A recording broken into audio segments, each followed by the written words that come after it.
ගාන්නේ ස්වාමීන් වහන්සේ අපි සමාජ මාධ්‍ය හරහා දකිනවා අමනුෂ්‍ය රෝග සෝකන ස්ථාන විශාල ප්‍රමාණයක් බිහි වෙලා තියෙනවා කියලා. ඇත්තම ස්වාමීන් වහන්සේ සමාජයේ මිනිසුන්ට අමනුෂ්‍ය බලපෑම් වැඩි වෙලා තියෙනවද මෙවැනි මේ ස්ථාන බිහි වෙන්න? මීට ධර්මානුකූල පිවිතුරක් ඔබ වහන්සේගෙන් මා බලාපොරොත්තු වෙනවා. නෑ ඉතින් ඒකෙන් අපි ආරෂ්ඨාංගික මාර්ගයෙන් දැන් ලෝකේ තියෙන එකම එක මාර්ගයනේ සැපයට ලෞකික සැපයට තියෙන ලෝකෝත්තර සැපයට තියෙන එකම මාර්ගය මොකද්ද? ආරෂ්ඨාංගික මාර්ගය. ඒ ලෞකික සහ ලෝකෝත්තර සැපයට. ඒ වගේම ලෞකික දුකට සහ ලෝකෝත්තර දුකට තියෙන එකම මාර්ගය මොකද්ද? මිච්ඡා ආරෂ්ඨාංගික මාර්ගය. හරිද? අරක සම්මාරෂ්ඨාංගික ඒ යහපතට. ඒක දැන් අපි මේ දැන් කතා කරන්නේ අමනුෂ්‍යව ගැටකට කතා කරනවා නම් අමනුෂ්‍යව ඇඟට රිංගලා ඉන්නවා නම් කතා කරනවා නම් ඒක ලෞකික සැපක් ගැනද අපි මේ කතා කරන්නේ දුකක්ද? දුක. එහෙනම් එතන අපි ඉන්නේ කොහෙද? මිච්ඡා ආරෂ්ඨාංගික මාර්ගය තුල. ඒකෝන මිච්ඡා ආරෂ්ඨාංගික මාර්ගය අපි කතා කරද්දි තෘෂ්ණාපච්චය උපාදාන. තෘෂ්ණාව නිසායි උපාදානය සකස් වෙන්නේ. එහෙනම් අමනුෂ්‍ය ප්‍රශ්න වැඩි නම් අමනුෂ්‍ය ඇඟට රිංගනවා වැඩි නම් ඒ අමනුෂ්‍ය නිසා සමාජය තුල සකස් වෙන වෙළඳපොළ වේගයෙන් ඉහළ යනවා නම් මාත් එතනින් අදහස් වෙන්නේ මොකද්ද? තෘෂ්ණාපච්චය උපාදානං කියන ධර්මතාවයේ තියෙන බලවත් භාවය. ඒ කියන්නේ මිනිස්සයා මැරෙන වෙලාවේ තෘෂ්ණාවේ බලවත් භාවයන් උපාදානය කරගෙන පෙරලා මාත්‍යෝ ගෙවල් වලට මිනිස් ජීවිත වලට ඉඩකඩම් වලට යාන වාහන වලට ව්‍යාපාර වලට ඒවා උපාදානය කරගෙන ඉපදෙන ස්වභාවය එච්චර වෙන දෙයක් නැහැ. වෙන දෙයක් නැහැ. ඒ නිසා මේ මිච්ඡා ආරෂ්ඨාංගික මාර්ගයේ ජීවිතයට එකතු කරගෙන මේ තෘෂ්ණාවේ තියෙන වියරෝ දකින්න නැතුව තෘෂ්ණාව හේතුවෙන් සකස් වෙන උපාදානයන්ගේ වියරෝ දකින්න නැතුව ඒගොල්ලෝ මැරිලා තෘෂ්ණාවෙන් උපාදානය කරගන්නේ මොනවද? එක්ක ඉඩකඩම්, එක්ක දේපල, එක්ක තමන්ගේ දරුවා, එක්ක තමන්ගේ තරහකාරයා තේන්නද? එක්ක තමන්ගේ මේ හිතවතා උපාදානය කරගෙන මහත්යෝ ඒ තුලින් සකස් වෙන අමනුෂ්‍ය පීඩාවන් ගැන තමයි අපි ඔය කතා කරන්නේ. ඒතකොට අමනුෂ්‍ය පීඩාවන් වැඩි වෙනකොට ඒ අමනුෂ්‍ය පීඩාවන් උදෙසා සකස් වෙන ව්‍යාපාර ලෝකේ වැඩි වෙනවා. එච්චරයි. තේන්නද? දැන් ඕගොල්ලෝ මෛත්‍රිය වඩන්නේ නැත්නම් හරිද? මෛත්‍රිය වැඩන්නේ නැතුව දේශය, ගැටීම, පරිගැනීම වැඩෙනවා නම් මාත් රූපලාවරණ ගන්න රටේ හතු පිපෙන්නා වගේ පිපෙන්න ඕනේ. හරිද? රූපලාවරණ ගාන තියෙනවනේ මේ ලස්සන කරන නේද? පාට කරන, හැඩ වැඩ කරන, ලස්සන කරන ඒවා හතු පිපෙනවා වගේ.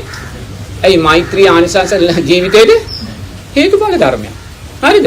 ඒතර මේ රටේ රූපලාවරණය වැඩි වෙනවා, ඒ ආයතන වැඩි වෙනවා, ඒ තීන සුගන්ධ විලවුන් අරෝමිය මේ වෙළඳ ලෝකයේ, ව්‍යාපාරික ලෝකයේ කෝටි ප්‍රකෝටි ගණන් ඉහළ යනවා කියන ධර්මානුකූල අර්ථය තමයි සමාජය තුල මෛත්‍රිය ඉරිහිලා.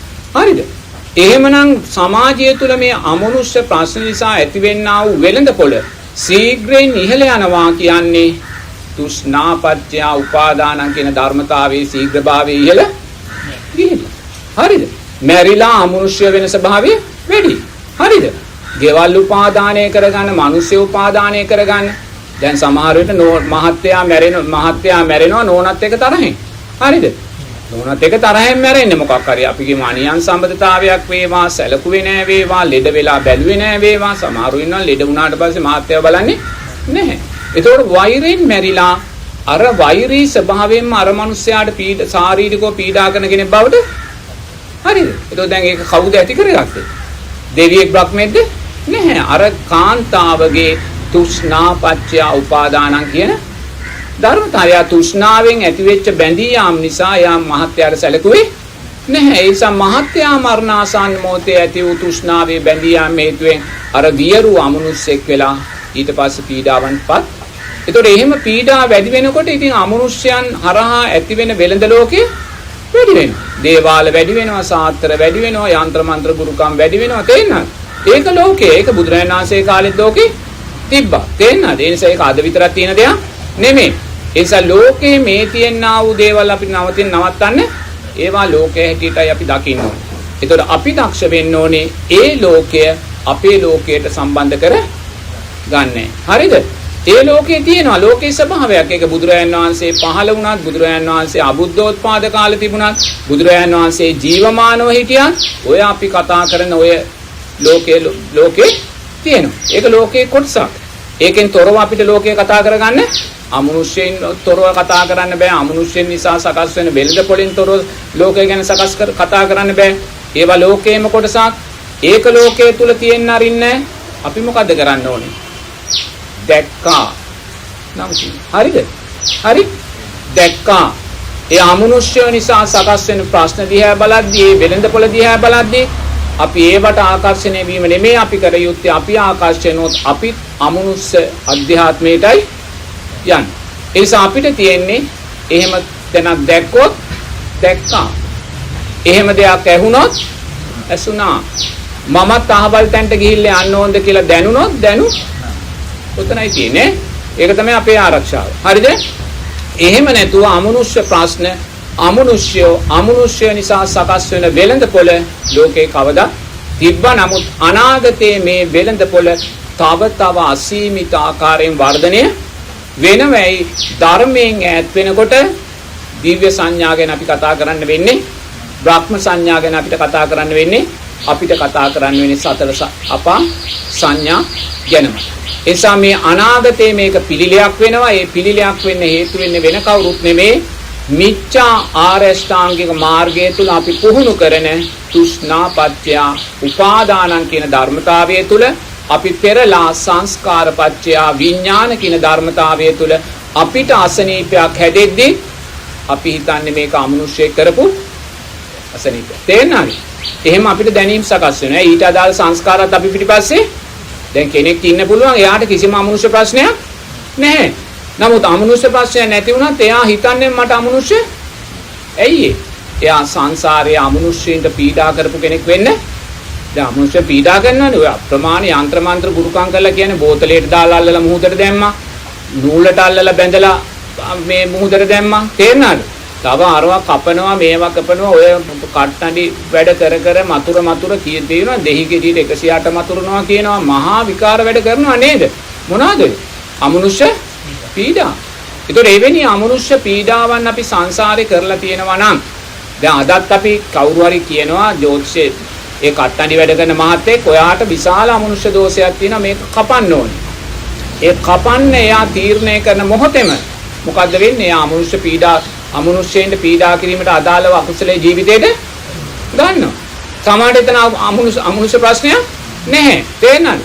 ඒ වගේ සංසාරයේ අපි අමනුෂ්‍යයින්ට පීඩා කිරීමට ඇති කරගත්තා වූ අකුසල් සිත් ඒවා සංස්කාරපත්‍ය විඥානං කියන ධර්මතාවය තුල විපාකයට එනකොට අනිවාර්යයෙන්ම මහත්යෝ අමනුෂ්‍යෙක් නැතිව අපිට දැනෙනවා අමනුෂ්‍ය පීඩාවක් අපිට තියෙනවා කියලා. හේතුඵල ධර්මයක්.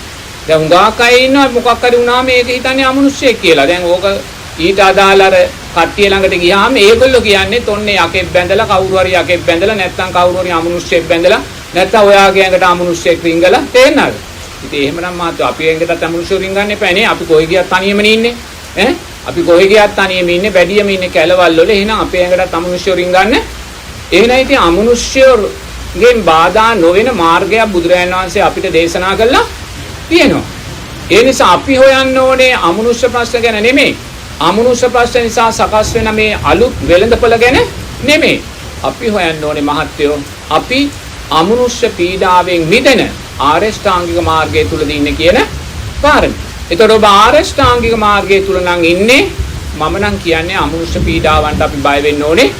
නමුත් සමහර අවස්ථාවන් තියෙනවා අතීතයේ අපි බලවත් අමනුෂ්‍ය පීඩාවන් කරලා තියෙනවා නම් හරිද? අපිට ආරෂ්ඨාංගික මාර්ගය තුල ඉන්නත් හිත සකස් වෙන්නේ මොකද අතීතයේ අකුසල් බලවත්. තේරෙනවද? අතීතයේ අකුසල් බලවත්. ඔය සමහරු කියනවනේ මේක අල්ලලා දැන් මුහුදට දැම්මහම අවුරුදු 10 ගාණක් මේක ඇතුළේ ඉන්න ඕනේ කියලා මම මේක විශ්වාස කරන්නේ නැහැ. හරිද? මම මේක විශ්වාස කරන්නේ නැහැ. නමුත් කියන්නේ එහෙමනේ. ඒතකොට කියන කෙනා තුල ඒ චේතනාව සකස් වෙනවා. එයා දැන් මේ අමනුෂ්‍යව අල්ලනවා කියලා බෝතලයට දාලා මූඩිය සීල් කළාම එයාම දන්නවා දැන් මේ අමනුෂ්‍යයා අවුරුදු 10 ගාණක් මේක ඇතුලේ කියලා. එයා ඒක මිච්ඡා දැක්මක් ඈ. මම ඒ දැක්ම පිළිගන්නේ නෑ. අමනුෂ්‍යයා වුණත් බෝතලයක් ඇතුලේ මැරුණොත් පටිච්ච සමුප්පන්න විඥානේ බහැරට යනවා. හරිද? ඒක ආයිමත් බෝතලේ ඇතුලේ පරිත්‍සම්පන්න විඥානේ පවතින්නේ නැහැ. ඒක මම ඊට ඉස්සෙල්ලා මතක් කරලා තියෙනවා. ඒ නිසා අමනුෂ්‍ය ප්‍රශ්න කියන්නේ මහත්වෝ වෙන කිසිම දෙයක් නෙමේ. මිනිස්යාගේ තෘෂ්ණාව හේතුවෙන් සකස් වෙන උපාදානයන් නිසා නැවත ඉපදෙන අය අමනුෂ්‍ය භාවයට පත් වෙලා ඉපදෙන ස්වභාවයන් වැඩි. හරිද? ඒ නිසාම මහත්වෝ නිරේතුරුවම ඒ අමනුෂ්‍ය ප්‍රශ්න මුල් කරගත්ත මේ මතවාදයන් සමාජය තුල මතුවෙනවා. ඉතින් ඕකට ඒක ලෝකයේ ස්වභාවය ඒව නවත්තන්න බෑ, ඒව නවතී කියලා බලාපොරොත්තු වෙන්නත් බෑ. බුදුරජාණන් වහන්සේ ජීවමාන ලෝකෙත් ඔය අමනුෂ්‍ය ප්‍රශ්න තිබ්බා. ඒ නිසා අපිට තියෙන්නේ දැක්කා කියන තැනින් ඒවා නවත්තන්න. ඇසුණා කියන තැනින් ඒවා නවත්තන්න. දැනුණා කියන තැනින් ඒවා නවත්තන්න. නවත්තපු තැන ඔබ ලෝකය ඔබේ ජීවිතයට නොගත්ත කෙනෙක් බවට පත් වෙනවා. එහෙම නැත්නම් අපි මේවා ඔස්සේ හබාගෙන ගියොත්, මේවා විතර්ක කළොත්, මේවාට ඇලුනොත්, ගැටුනොත් අපි ඒ ලෝකයේම කොටස්කරුවෙක් බවට පත් වෙනවා. එහෙම තමයි ගන්න ඕනේ.